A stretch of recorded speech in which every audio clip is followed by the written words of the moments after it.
Assalamualaikum warahmatullahi wabarakatuh. Perkenalkan, nama saya Muhammad Rifa Anugrah dari kelas manajemen 20F dengan bernim 2020080246. Di sini saya akan memenuhi tugas UAS buat UAS mata kuliah kewirausahaan, yaitu tentang business plan. Yang dimana business plan ini saya mempunyai anugerah company tentang Pinterest Finance. Yang pertama ada executive summary.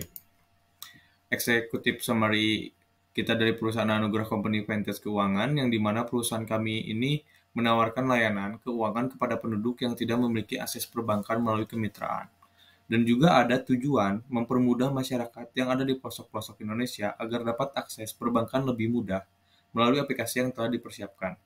Lalu ada produk dan layanan. Produk dan layanan kita ini berbasis digitalisasi, yang dimana melalui aplikasi atau web, dan bisa digunakan kapan dan dimanapun saat dibutuhkan melakukan transaksi tersebut. Lalu ada sasaran pasar, yakni untuk sasaran pasar untuk masyarakat-masyarakat yang ada di pelosok Indonesia karena kurangnya akses perbankan, dan kami membantu atas kesusahan hal itu dengan melalui kemitraan. Selanjutnya di sini ada deskripsi bisnis. Deskripsi bisnis tersendiri yaitu Anugerah Company memiliki arti yakni kasih karunia. Karena itu, untuk mengungkapkan sikap Tuhan yang menyediakan keselamatan bagi Indonesia. Jadi perusahaan ini menyediakan keselamatan-keselamatan penduduk untuk membantu dalam masalah keuangan. Dan juga ada jenis bisnis. Jenis bisnis tersebut yaitu kita itu melalui finance bank yang melalui kemitraan berbasis digitalisasi. Selanjutnya ini ada pendiri yaitu Rifa Anugrah dari universitas bergengsi di Indonesia dengan lulusan terbaik pada masanya. Lalu ada CEO Sarah Julia Jasmine, lulusan di luar negeri yang antusias dengan meraih mimpinya. Kemudian ada penanggung jawab yaitu Halid Adiputra, lulusan sarjana di universitas elit yang berada di Indonesia. Serta ada karyawan-karyawan lainnya dari lulusan universitas dengan sesuai kriteria perusahaan. Lalu di sini kita ada visi dan misi, yaitu visi kita mengangkat penduduk dan UKM di setiap pelosok Indonesia untuk melayani masyarakat setempat dengan lebih baik. Jadi kita tuh harus merangkul juga, terus harus kayak mengayomi masyarakat juga, memberitahu perhatian ke masyarakat. Yang dimana di pelosok itu kan kesusahan melalui perbankan gitu kan. Jadi kita tuh terus-terus harus membantu gitu biar masyarakat tersebut bisa mudah banget gitu melakukannya. Dan lalu ada misi mendorong inklusi keuangan melalui digitalisasi PNS di Indonesia. Mendorong inklusi keuangan itu kita melalui aplikasi seperti ada aplikasi tersendirinya ya, seperti kayak di web juga bisa gitu. Jadi mau kapanpun dan dimanapun juga bisa dilakukan. Selanjutnya ada sejarah. Sejarahnya ini kita membangun perusahaan ini karena melihat masyarakat banyak yang kesulitan dalam masalah keuangan. Nah, dari situlah kita membangun perusahaan Anugerah Company agar masyarakat dapat akses melalui perusahaan kita agar dapat mempermudah transaksi tersebut. Selanjutnya ada analisis pasar. Untuk analisis pasar ini menjadi hal penting yang harus diketahui oleh setiap orang dan juga menjadi dasar dan pondasi yang berkaitan dengan strategi pemasaran. Selanjutnya, kita juga melihat secara langsung bahwa memang setiap wilayah pelosok yang berada di Indonesia kerap sekali kesusahan untuk transaksi keuangan. Dan juga di sini ada analisis pasar saat ini ya, yakni rentan terhadap masyarakat akan terjadinya kesusahan untuk melakukan transaksi. Dan juga ada penelitian pasar. Untuk hal ini, kita meneliti masyarakat dengan kerjasama seperti kepala desa, kecamatan, dan yang bersangkutan dengan masyarakat. Lalu ada pesaing. Untuk pesaing tersendiri yakni dengan beberapa mitra atau bank yang ada di Indonesia. Lalu yang terakhir di analisis pasar ini ada target pasar. Target pasar kita yaitu masyarakat-masyarakat yang ada di Indonesia, terutama yang ada di pelosok atau di dalam pedesaan karena rentan kesusahan terhadap perbankan. Lalu kita masuk ke produk layanan dan strategi pemasaran. Produk layanan dan strategi pemasaran ini yang pertama yang ditawarkan adalah jasa keuntungan yang berbasis digitalisasi melalui kemitraan. Yaitu yang pertama ada membuat konten di sosial media dengan edukasi mengenai metode cara penggunaan Pinterest dalam aplikasi ataupun web. Dan yang kedua juga sering membuat iklan pada katalog, web, sosial media, brosur, dan sebagainya.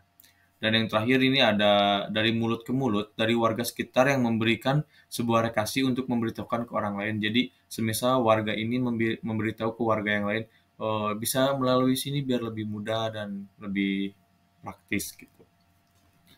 Keunggulan dan layanan tersendiri dari kita yakni dengan mudahnya konsultasi dan menanyakan hal yang kurang dimengerti. Dan dari tim kita akan selalu membantu dalam waktu 24 jam. Jadi dalam waktu satu hari pun mau malam, mau siang, misalkan ada yang ditanyakan bisa langsung lewat customer service.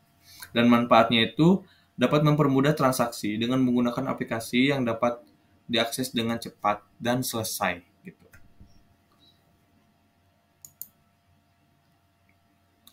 Sebelumnya ini dari strategi pemasaran yang digunakan itu kan tadi udah disebutkan ya dari yang membuat konten di sosial media gitu. Terus juga ada penjualan pada Anugerah Company yang perusahaan ini menyediakan layanan jasa terhadap keuangan PNTS sebagai pengelola atau sebagai perantara untuk bisa melakukan transaksi. Selanjutnya ada manajemen dan organisasi. Nah, di manajemen dan organisasi ini ada implementasi, perencanaan. Kita merencanakan untuk kerjasama dengan PT BPR Primadadi Arta sehingga dapat mudah akses perizinan. Yang dimana PT BPR Primadadi Arta ini sebagai PNTS juga dia lebih tinggi dari kita. Jadi kita bekerja sama karena biar mudah akses perizinannya. Lalu ada pengorganisasian pengorganisasian membentuk sebuah tim yang benar-benar siap bisnis tersebut. Jadi kita tuh membuat tim yang bisa benar-benar kerja optimal gitu, walaupun di bawah tekanan, tapi kita juga bisa membantu untuk ke masyarakat. Lalu ada pengarahan, memberikan bekal berupa ilmu, materi, dan skill untuk menerapkan pada bisnis tersebut. Kita mengarahkan kepada karyawan-karyawan seperti kayak ilmunya tuh harus kayak begini begini begini sesuai divisi dan juga skillnya sesuai divisi gitu. Lalu ada pengendalian, apa saja yang harus dikontrol dalam bisnis ini. Misalnya mengontrol waktu wilayah dan bekerja sama dengan pihak terkait agar tempat tersebut bisa diatasi atas kurangnya akses perbankan gitu. Selanjutnya di sini ada tim organizational chart gitu yang dimana ada strukturnya gitu ya. Yang pertama itu kan ada pendiri profesional Ripa Anugrah MM gitu. Yang dimana pendiri ini yang mendirikan Anugrah Company. Gitu. Lalu ada CEO Martis MBA. Langsung ke bawahnya ada keuangan Granger SAK gitu. Lalu ada divisinya Atlas Paulo. Lalu di bawah pendiri itu kan ada asisten ya yang bernama Sarah Julia dan lalu ada sekretaris juga yang bernama Karina. Lalu di sini juga ada penanggung jawab Alucard SM, PJ Divisi Cloud, Divisi 1 Lapu-Lapu. Nah, lanjut di sini kita masuk ke proyeksi keuangan. Proyeksi keuangan itu ada neraca, yang dimana kita ada aset lancar dari mulai kas, piutang, persediaan, dan total aset lancar. Bisa dilihat sendiri dan di sini ada dari mulai kas, piutang, persediaan, dan ada totalnya juga. Lalu ada aset tetap. Aset tetap ini ada akumulasi, penyusutan, aset dan aset lainnya. Dan juga di situ ada beserta total asetnya. Lalu ada kewajiban, hutang jangka pendek dan hutang jangka panjang. Di situ udah terisi di dalam kolomnya dari mulai tahun 2020, 2021, dan 2022. Dan di sini juga selanjutnya ada ekuitas, modal pemilik, laba ditahan, dan total ekuitas dan kewajiban. Nah, di sini udah ada di per kolomnya, udah sesuai gitu ya.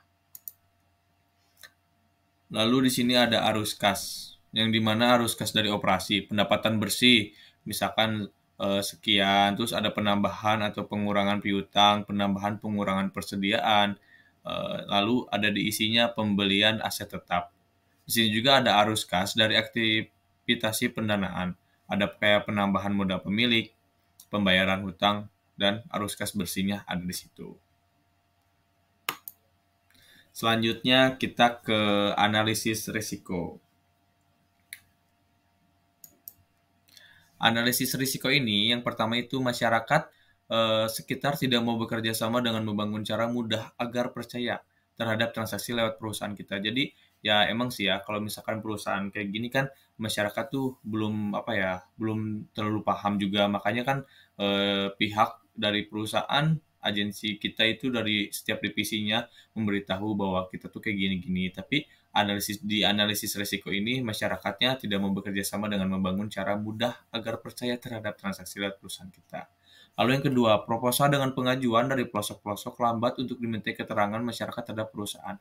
Jadi semisal ini pelosok-pelosok lambat itu diminta keterangan karena seperti kayak kecamatan, kayak ke pedesaan gitu yang menangani masyarakatnya kurang cepat gitu. Jadi kita tidak bisa menanggapi dengan cepat. Lalu yang terakhir dari mulut ke mulut dari warga sekitar yang memberikan sebuah rekasi untuk pemberitahuan ke orang lain.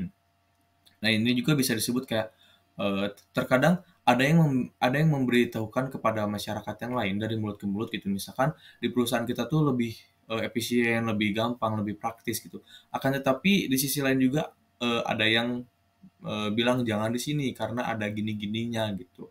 Ya ada aja yang kayak gitu ya. Selanjutnya di sini kita ada rencana operasional. Rencana operasional ini ada sumber daya manusia, rekrutmen dan seleksi, melakukan proses rekrutmen dan menyeleksi karyawan yang memiliki pengetahuan tentang keuangan dan marketing dan kemampuan komunikasi yang baik. Dan yang kedua ada pelatihan, memberikan pelatihan kepada karyawan terkait teknik pengumpulan, penarikan, dan pengelolaan masyarakat. Pelatihan juga diberikan untuk meningkatkan ketelitian dan kerja performa dengan baik. Jadi kita tuh melakukan pelatihannya memberikan teknik gitu, kayak pengumpulan masyarakat, gimana cara menariknya masyarakat biar tertarik pada kita gitu kan, pengelolaan masyarakatnya kayak gimana gitu. Lalu ada penugasan dan tugas, mengatur penugasan dan tugas karyawan sesuai dengan keahlian mereka. Jadi sesuai divisi gitu, misalkan bagian ini marketing, bagiannya di sini dia keahliannya di marketing, ya udah. Jadi kita memberikan tugas, penugasan sesuai kriteria mereka gitu. Memastikan bahwa setiap karyawan memiliki tanggung jawab yang jelas dalam operasional harian. Misalkan kayak gini, jadi seharinya itu kita ada target misalkan ke masyarakat A nih ya. Nah, lalu si karyawan ini semisal bisa disebut kayak marketing lah ya. Marketing ini ke masyarakat A, ke pedesaan gitu. Nah, misalkan langsung tanggung jawabnya tuh apa sih gitu, kayak operasional hariannya tuh apa sih. Jadi targetnya harus misalkan 10 orang bisa transaksi dengan marketing ini gitu. Jadi ada tanggung jawabnya, mempunyai target sih lebih tepatnya. Dan juga operasional hariannya itu tertulis gitu. Lalu di sini juga ada rencana operasional bisnis. Rencana operasional bisnis kita adalah mencapai ribuan masyarakat yang bergabung dengan anugerah company. Kenapa sampai ribuan? Karena lebih cepatnya, kalau semisal di pelosok-pelosok kan susah banget perbankan, apalagi yang pendalaman kayak gitu kan ya, yang dimana kan harus kirim uang, harus transaksi uang gitu, atau membeli saham dan sebagainya gitu. Rencana produksi. Ini yakni dengan beberapa metode yang diselenggarakan untuk masyarakat seperti pengarahan, cara penggunaan, dan pengelolaan masyarakat terhadap kemitraan gitu. Seperti yang tadi agak apa? Yang seperti yang tadi gitu. Kayak pengelolaan, pengarahan, penggunaan aplikasi atau web gitu terhadap kemitraan. Selanjutnya yang terakhir yaitu ada rencana pengembangan bisnis. Nah, rencana pengembangan bisnis ini meliputi jangka panjang, ekspansi produk, dan pengembangan pasar. Gitu. Yang dimana yang pertama yaitu ada jangka panjang untuk bisa sepanjang masa dan ini berkelanjutan untuk sehari-hari gitu. Kenapa bisa disebut untuk berkelanjutan untuk sehari-hari? Karena ini sangat dibutuhkan masyarakat untuk lebih efisien gitu, cara transaksi gimana gitu. Lalu yang kedua ada layanan jasa ini sangat welcome, berharap banyak yang diminati untuk bergabung. Ya, jadi Anugerah Company ini emang sangat berharap banget karena bisa memudahkan masyarakat gitu. Lalu yang ketiga ada pengembangan akan terus berlanjut karena di pelosok Indonesia sangat terbatasi karena kurangnya akses perbankan melalui kemitraan gitu. Jadi kan paling kalau misalkan pedesaan mau melakukan transaksi keuangan, semisal mau transfer uang gitu ya, itu harus ke kota dulu semisal. Kecuali kan emang sekarang tuh semisal kayak bank-bank yang lainnya kan mempunyai m-banking ya, jadi bisa transaksi melalui handphone gitu, mobile banking gitu kan. Jadi bisa aja. Cuman di kita tuh apa ya, persenan per bulannya tuh dibandingkan dengan bank-bank yang lain, jadi apa ya, bisa lebih disebut kita bisa lebih persennya lebih kecil gitu. Walaupun kita anugerah company sebagai agensi, bukan sebagai bank, akan tetapi kita memberikan ke masyarakat tuh yang lebih efisien gitu. Dan yang terakhir ada strateginya ingin menambah cabang untuk di wilayah-wilayah lainnya agar lebih mudah mengatasi.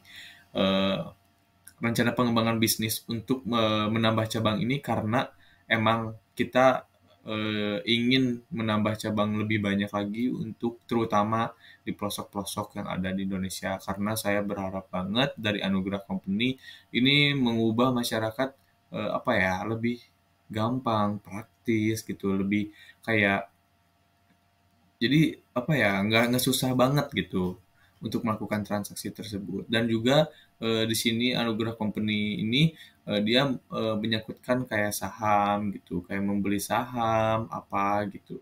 Dan juga di sini ada yang menariknya ya. Di Anugerah Company ini ada yang menariknya, misalkan seperti kayak gini. Kita melakukan transaksi sebagai eh, mau deposito lah ya. Deposito ini sebesar misalkan 300.000. Nah, kita kalau semisal menambahkan 300.000, menawarkan misalkan si A ya, menawarkan ke si B untuk deposito di Anugerah Company 300.000, minimalnya 300.000.